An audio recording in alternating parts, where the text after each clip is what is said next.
without any doubt, we have mountains of evidence that testifies to the fact that people working together, learners working together, are able to solve problems and be much more creative with any particular set of tasks than someone simply working on their own. It's not to say that people on their own aren't creative and high performers, but we do know that if you bring people with very different orientations to the very same kind of problem, you're going to have a much richer learning experience in a more condensed period of time. And this is a resource that matters to us in any learning environment. And certainly the digital ecologies that are available to us now, one of the things they do so well is the capacity for collaboration, the capacity for what we call social networking, the people coming together and engaging with each other in powerful ways around their interests or around particular tasks.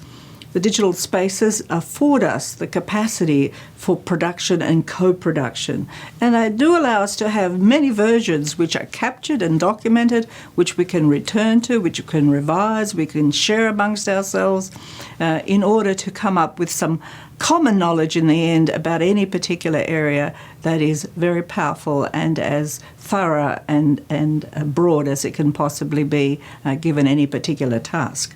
Collaborative work produces collaborative intelligence, and the collaborative intelligence very often, as a consequence of the different inputs, produces higher standards and depth of knowledge from the process of the different perspectives and the different experiences coming together. It also produces, and this is important when we're working in any subject area, the collation and the bringing together of much more detail, whether it's about volcanoes or photosynthesis. The group collaborating can extend the level of detail and the level of thoroughness in any particular subject area. And more than that, we talk about communities of learners. Collaborative performance in any task does produce not only collaborative intelligence, not a common, broad representation of knowledge in any particular area, but it does build up a sense of community and a sense of peers and a sense of commitment to each other in any kind of learning environment, and a desire to contribute to that common knowledge in a way that we can be very, very proud of.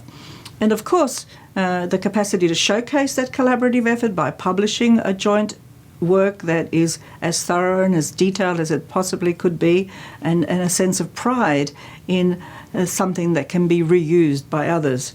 So collaborative intelligence in the learning environment enhances the idea of learners and the habits of mind that produce lifelong learners and people who are committed to producing knowledge that is useful to others. So why does this matter? Why does this particular affordance that digital ecologies provide, why does it matter for us as educators? If you contrast the affordances and the capacities that I've just described with the traditional classroom, you will note that in a traditional classroom, the architecture and the design of the way in which the classroom operates tends to focus on individual effort. We kind of have to do that because it's a way of managing behaviour, having everybody talking together, everybody contributing together. We can't do that all the time, even if we choose to do it for some special projects. In the digital ecology space, however, you can have people working together all the time. They're collaborating for as long as they need to and on whatever topic or task that they need to. And in the digital ecology environment, the audience is not one. In the classroom, in the traditional classroom with the individual working on their own tasks, the goal is that the teacher will be the recipient of the task and the teacher will assess it. You're not producing knowledge for yourself or for anybody else. You're producing it for a very narrow purposes of the traditional old-fashioned classroom, which required a discipline and order for a particular kind of people that it was producing. And the motivation there was limited to that test, pleasing the teacher. Whereas in the digital ecology space, there's an intrinsic motivation to make a contribution, to add to the knowledge, to create something that can be showcased, which is of a higher order. So the managing of behaviour, which is so vital in a traditional classroom that restricts the kinds of things that we can do, is not a barrier in the space of the digital ecologies.